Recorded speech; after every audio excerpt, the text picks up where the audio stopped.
So sorry about that. The video cut off. So before it cut off, we were kind of talking about how you feel like your life and the adjustment with your friend moving in has been kind of a struggle with your personal life as well. Yeah, I mean, so I'm obviously a social work master's student also. I'm taking summer classes, and those started last week of May. And then June 1st, I found out that I was moving into this house, and that I also started a brand new job. So I've just kind of had a lot going on all at once, and haven't even been able to get settled in my own house.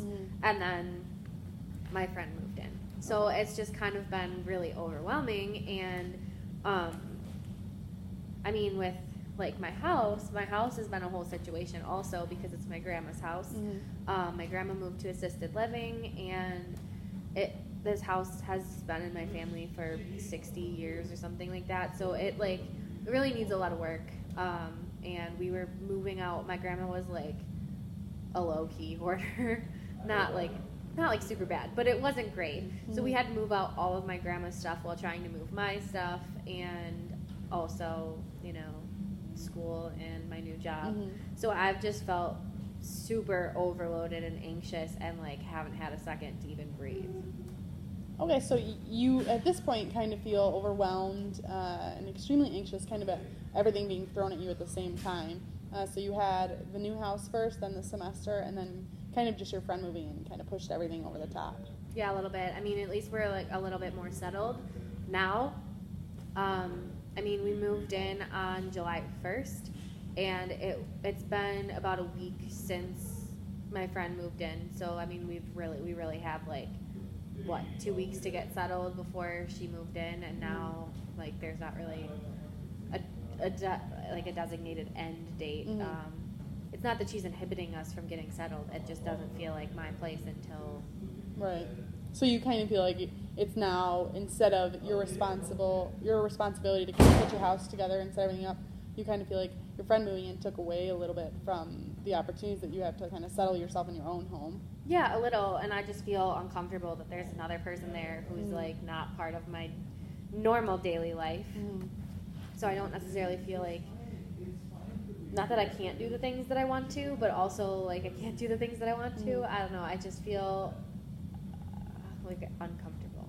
Okay, so I'm hearing that you're feeling really uncomfortable kind of just with the whole situation. What are some things you think you could do to kind of, while she's living with you, kind of fix that or help yourself kind of get more comfortable in your own home? Well, I mean, I feel just overall communicating with her about how I'm feeling will help a lot, because like I said, she is a really understanding person, and doesn't want to take advantage. I just don't think she realizes how she is, or just that that my space is still brand new, and that it's just a weird vibe all around.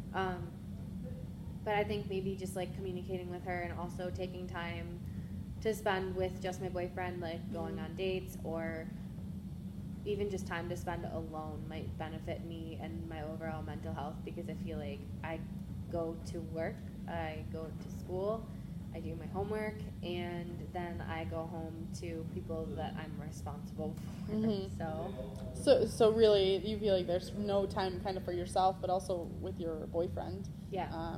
To kind of settle yourself, not only in your own home, but kind of allow your relationship to move forward. Right, exactly. Yeah, it was supposed to be a positive move for us, and it's not that it's not. It's just not progressing the way that we thought it was going to, because it's kind of on hold temporarily while we have a guest. Right. Have you at all communicated with your boyfriend kind of on the situation that you're in and kind of how he feels about it? Yeah, we talk about it all the time. I mean, I haven't really actually talked to him as in depth as I am with you right now in regards to how I'm feeling about our relationship and getting settled in our home, but we've definitely talked about the situation regarding my friend, and we've both kind of agreed that she's a really nice person, she's a really good friend, she means well, and she needs a place to stay, and we want to help her out. So we both agreed that she can stay as long as she needs to. We just don't want that to get past a certain point where it's just taking advantage of people who are trying to help. Right. So at this point, you and your boyfriend are kind of on the same page. with the placement of your friend for now, you just really wish that you could, again, hear an end date kind of when she's moving out, so you just know when you can move forward. But also find some time for yourself as well. Yeah, absolutely. And I mean, it's also a family home. Like I said, it is my grandma's house. My grandma did not pass away. She's still here, and she lives in assisted living, but ultimately, like, I'm living in her house for free, so it's not really even my house. You know, it is my house. Like, it's like renting, essentially. It's literally like renting. Like, I don't have full say over everything. And, you know, I have family, my parents, my aunt. Like, I feel like I'm already under a microscope by my family, because they're in and out of the house and doing things for the house, and they're, you know, judging the things that we're doing within the house, like renovations that we've been making and things like that. Like, we've had to run past my dad. And it's been like a point of contention a little bit within my family, and I don't want that to make things worse with my family also. Right. You know, because I've now invited somebody to stay in this space that's mine, but not really mine. Yeah, so you feel like you're under a microscope, kind of not only with your own personal life and kind of what's going on, but also with your family as they're coming in and out of the house, and you kind of feel a responsibility to take care of your grandmother's home. Yes. Yeah, I feel a responsibility over everything, and I'm sick of being responsible. I just want to relax. Yeah, so I hear that you really want to break and kind of take some time away. So kind of close up our conversation here. I think you made good progress talking about maybe having that conversation with your friend. Like you said, that you would maybe help guide her through kind of the apartment searching step. But at the same time, you just want to make sure that you can maintain that friendship with her. Yeah. I want to make sure that she has a safe place to be also. Yeah, you're just concerned at this point for your friendship, but also that she's happy and safe and comfortable in her own home and moving forward, hopefully an apartment. Yes. Yeah, absolutely. So at this point, I think, as compared to the beginning of the session, if you had to rate from a scale of 0 to 10, kind of having this conversation with her, 10 being like, I would love to have it, 0 being, don't think so. What do you think you're at now?